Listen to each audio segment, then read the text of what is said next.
Hey everybody, it's Kevvl. Welcome back to more Mega Man X7. In the last episode, we took on the Mega Scorpio, and in this episode, we'll be fighting Soldier Stonekong.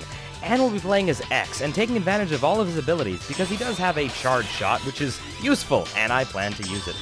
Soldier Stonekong is aware that he's a maverick, but doesn't care because he's loyal to Red Alert. He uses his Gaia shield and a sword to attack. Ready? And here we are in the deep forest.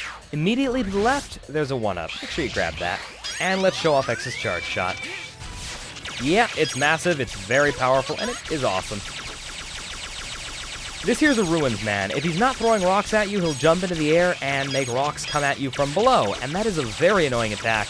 Kind of hard to dodge, because it seems to home in on where you're standing, rather than where you were standing when you actually used the attack. These are block apes, despite the fact that they're clearly monkeys. Monkeys have tails, apes do not.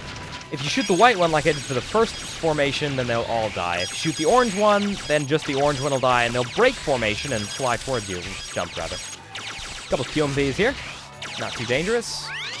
Take him out with the inability to walk while going towards a wall. Thank you, physics. And here's Rolling Stone. It doesn't have any musical talents, but it'll roll towards you slowly. You can destroy it by shooting at it, or you can wait and it'll hit a wall and die anyway. Some more Monkees. And Ape Stone.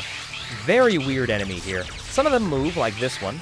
Some of them will rotate to face you. Some of them will explode when you shoot at them. Some of them will fire rocks at you.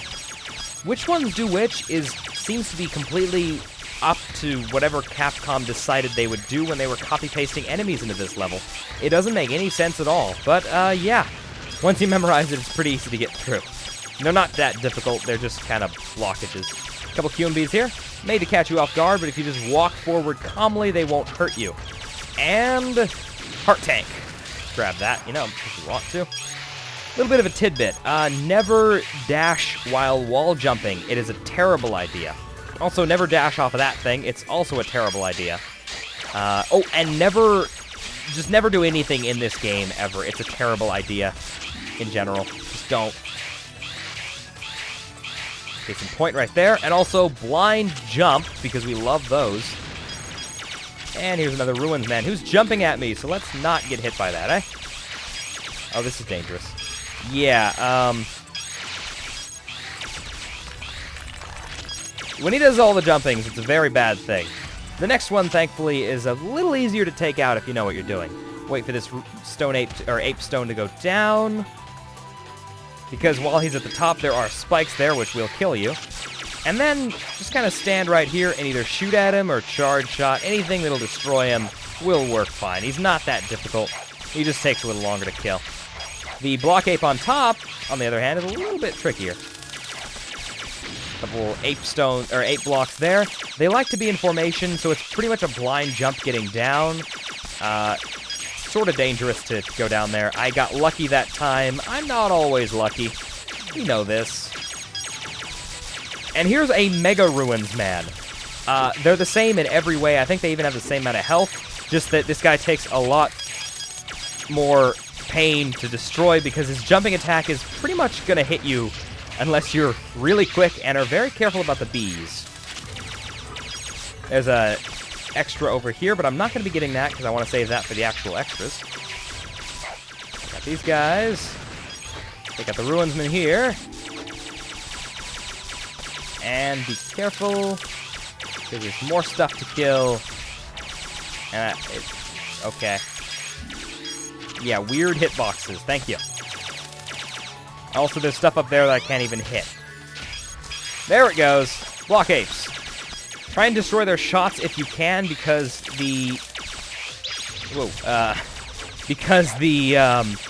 also there's guys behind me now, too. Okay, let's move forward so they can't shoot at me from back there. They respawn. What was I going to say? Oh yeah, the stone ape can lift into the air and basically run you into those bullets. It's pretty silly. Being very careful with this Ruins Man. If I can be. And he's dead. There's one more enemy to fight, and I'm going to take him out with a charge shot if possible, because he's another Mega Ruins Man. If he decides to jump, I am screwed. Okay, he's dead. Thank goodness. Ready? Okay, we're pretty much in the clear. We have one more mini-boss type thing to take out. It's a bunch of those weirdo stoneheads. Best to not follow them. Best to just either stand in one spot or... Well, standing in one spot seems to be the easiest way to kill most of them. But you can also destroy them by walking away from them. Walk in the direction they're not going, and that seems to do very well for hitting them. A little bit more dangerous, but it works. Because of their weird hitboxes, they can only really be shot at certain times in the mouth. But they're all dead now, thank goodness. So they'll die. The next cutscene is going to be with Axel, even though I'm his ex. It's a glitch.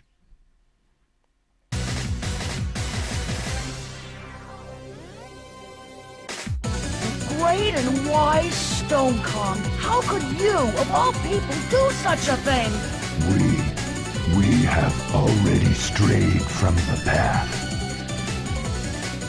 Now, all we can do is stay true to our beliefs, wherever they might lead us. But what Red Alert is doing is wrong! I know that. Both you and I know they are being manipulated. I fight for loyalty. Ready yourself. Immediately when this battle starts, you want to dash the heck out of the way, because he will rush towards you, and that happens every single time. And then just kind of stay away from him. And by the way, it wasn't a glitch, it was a necessity with how the game makes everyone's voices really weird, so I had to use Axel's, because that's the only one I could find online. He can throw rocks at you, he can throw his shield at you, and on lower health, he can also throw, he can use his sword to hurt you, but you can also destroy his sword by hitting it. And that makes this fight much easier. Actually, it doesn't really make it much easier, because your objective is not to be close to him. You want to be as far away as possible. He's not a very difficult enemy if you just keep your distance. Also, I think he's invincible while doing that for some reason. I don't know what he's doing, but he's invincible while doing it. So yeah, there's that. Yeah, really not a difficult enemy. When he launches the shield, just jump over it. In the English version, he actually says, "See if you can dodge this." And it's like, okay, I dodged it. When he gets on the wall, on the inner crystal type thing, he's going to launch boulders at you, as you saw earlier. Very easy to dodge those, just as long as they don't have the gap over the fire. But even then, just a careful dashing and jumping and you're fine. He's dead, he's easy, we're done.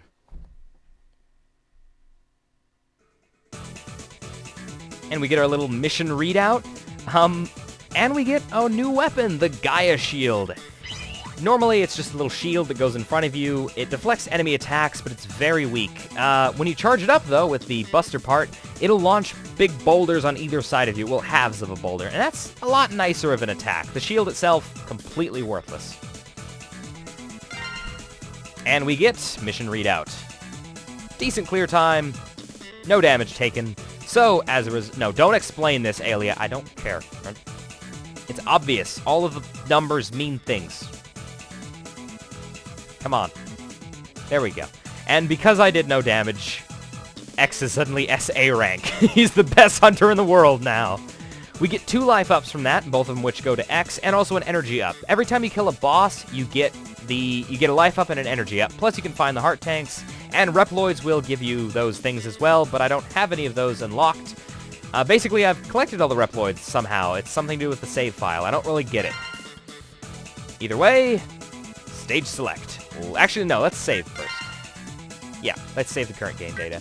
Something about, basically, to get X unlocked in this version, I had to use some sort of a weird save editor, and it made it so that all of the Reploids had already been collected.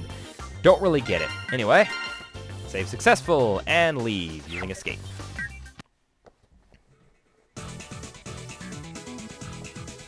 And stage select. No, I said stage... Thank you. Ah. Cutscene. Yeah, I don't care about that. I'm not going to make you folks sit through that. I'm not going to make my video 10 minutes longer because Axel wants to talk about his copy shot. Oh, and by the way, Vanishing Gungaroo. That's his name. Did not remember that at all. I think I missed someone else. It would have been Splash Warflies, the other guy. I didn't mention his name. Yeah. But Vanishing Gungaroo is his name. Yeah. Anyway, we got extras, and we got outtakes, so let's get to it. We get the funniest looks from everyone we meet. Hey, hey, we're the Monkees, and people say we monkey around, but we're too busy singing to put anybody down. We're just trying to be friendly. I'll come and watch you sing and play. Since this game is a bit more obscure than the other games, let's show off what various weapons can do. Here's the Gaia Shield for this level.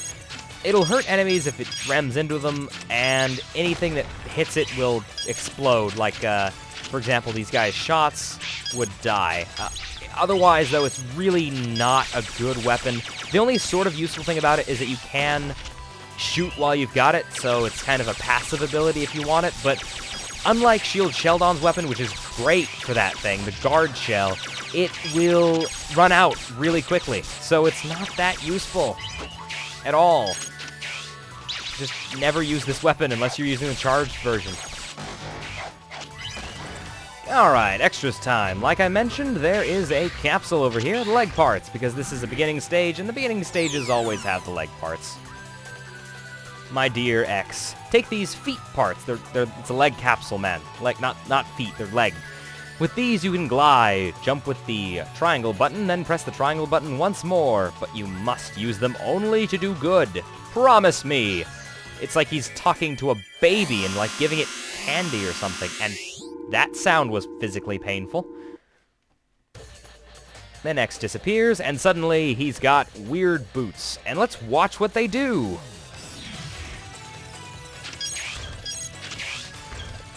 Yep. This is the glide boots. Ah, what is this, and why does it exist? Really now. Okay, yeah. Anyway, the next bit of extras is really close, so let's just move right into it. Let's just, oh, take some damage, I guess. Yeah, let's just take some damage. You know what? Let's just power through everything, because it's not that far. It really isn't. It is close enough that I don't care. Okay, right over here, switch to Zero, who's also already taken damage, because I'm a silly face. And bam, it's the EX tank. We know what they do. We've had them in every other game, X4, 5, and 6. They make it so when you start a level, you get 4 lives instead of 2. So, yeah, that's nice. And outtakes time. Enjoy. They don't appear where he is when he jumps. It'll appear where you are when they begin. So just keep moving and pray somewhat. Dang it! As I was saying, very bad move. And that came from a Mega Ruins man. If it jumps... what the... I dashed. I totally dashed. God dang it. Oh my god. Oh gosh, that's a bad thing. If he does that, you're pretty much going to get hit unless you're very, very careful. It's a very dangerous move when this guy jumps, because he's got a massive... I was jumping. I was totally jumping. Dang it. Barring some really bad control issues, this one really wasn't that hard at all. There are a few cheat points, but mostly it's a really easy stage, especially the boss, who's a complete joke. As such, I'm giving Soldier Stonekong a 1 out of 10. The only challenge this stage poses is the fact that it has Mega Ruinsmen. They're very difficult to get past if they decide to be mean, and a lot of other areas in the stage that require some pretty crazy planning to get past safely, but execution is pretty simple, so it's not that bad. Any credibility this stage has is just lost when it comes to the boss fight. Aside from my first playthrough, I didn't practice him, period. He went down in like 1 or 2 attempts, neither of which were really outtakes because I wasn't even recording. It's just when he starts the fight, he can catch you off guard, but once you learn that, he's just a piece of cake. There's no difficulty there. He's easy as heck. Until next time, this is Kevvl signing off. Ciao.